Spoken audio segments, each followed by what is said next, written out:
Hey there, mystics. I'm Ananda, the Galactic Mystic, and this is Navigational Astrology.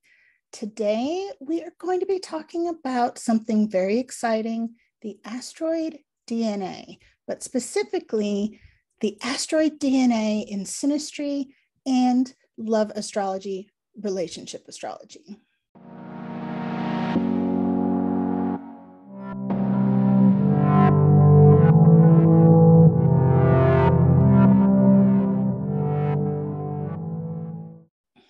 I just love it when I discover something exciting and profound. And this is my story with the asteroid DNA in synastry and composite charts. So this asteroid, it's not particularly well known as far as I can tell. I have used it for many years. I have my proprietary methods to decode some of the hidden stories in our natal charts. And I do this in the galactic blueprint reading that I do. And the asteroid DNA and some configurations of it, I have found it tells a certain story. But I had not used it in synastry and relationship astrology at all until by accident, which is like so many wonderful discoveries. What I found drove me into a deep state of reverence and wonder in the discovery of this type of bond in astrology in certain love relationships. The information about the asteroid DNA that is currently available on the internet tends to focus on, well, first of all, there's not very much, but what there is tends to focus on it having something to do with our inherited traits, our IQ, our natural talents and abilities, and also the types of natural gifts our children may have according to our sign and placement of the asteroid DNA. Yet what I found with this asteroid in synastry and composite charts, it seemed to tell a different story and serve a different purpose. So over the years of doing synastry readings and working with couples and finding the very rare times that this asteroid showed up in particular places in the charts, it seemed to indicate a different kind of bond, and one that I struggle to describe honestly, but I can feel and sense.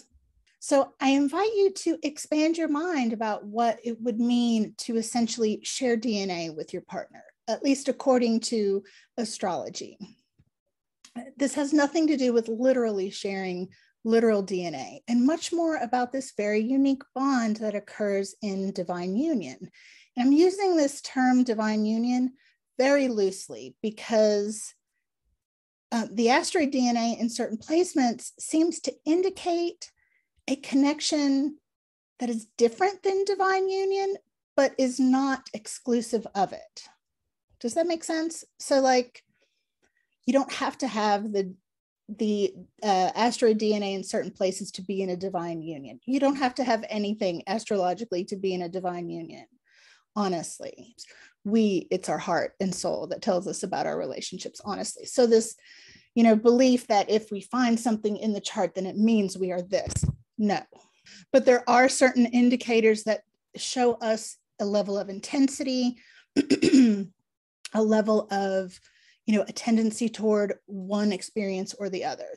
So look for asteroid DNA. The number for this asteroid is 55555, 5 5s.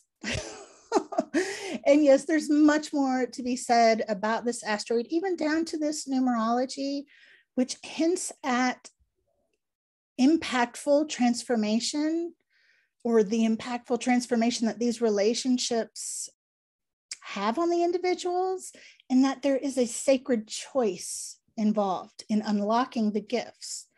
So I've looked for this asteroid in your synastry and or composite charts in close conjunction of the ascendant, descendant, midheaven, and imam coeli, and also the sun and moon. And I mean within 3 degrees.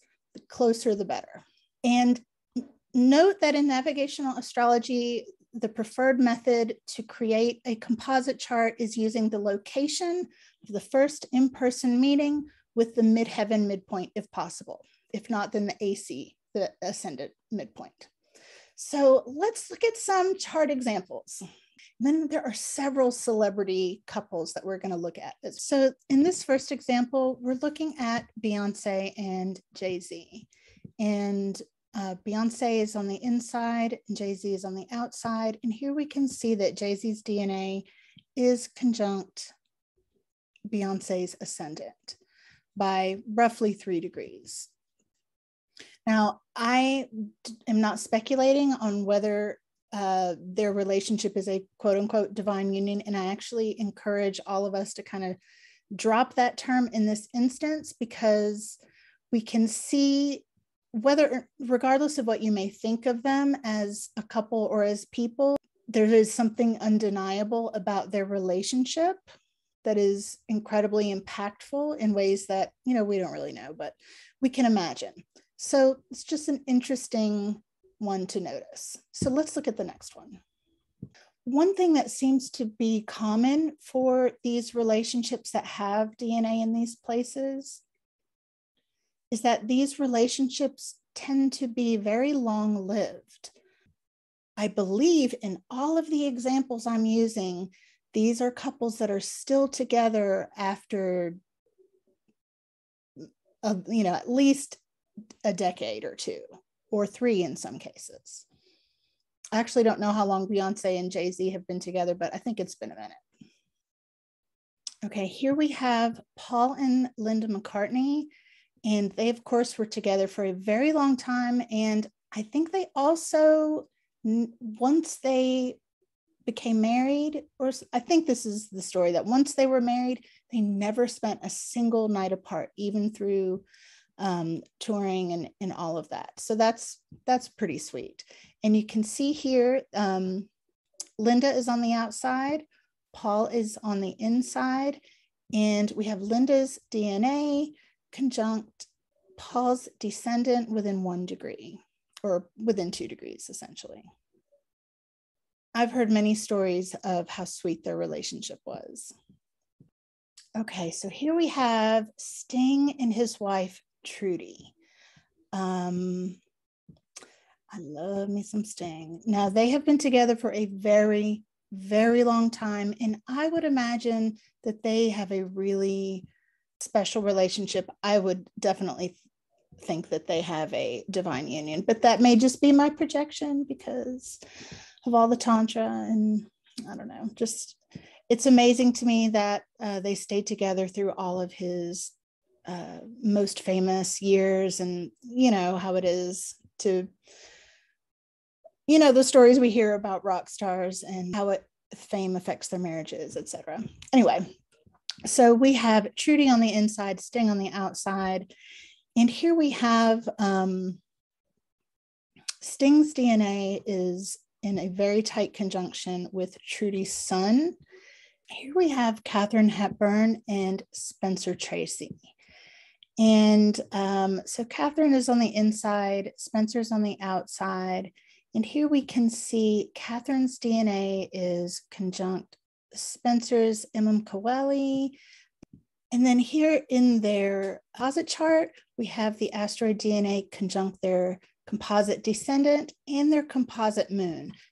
Now, you may not know their story. It's pretty interesting. Their relationship was never acknowledged publicly. And even though they worked together all the time, they were in so many movies together, and they were never married, and they maintained separate homes, yet they were madly and deeply, irresistibly in love. It's a very interesting story. So I have many, many more examples of this. I actually decided not to show my client charts, but I will give the details of the celebrity charts in my blog post, which you will find in the description box below. And if you are interested in this type of thing, make sure you are subscribed to this channel, and make sure you are following me on social media and have signed up for my newsletter, because I have some very exciting new things about to be released into the wild. So to make sure that you know when that's happening, let's stay in touch. Thank you so much for watching. Let me know if you find this interesting, and do you have this in your Synastry and Composite charts with your significant others? Let me know. See you next time.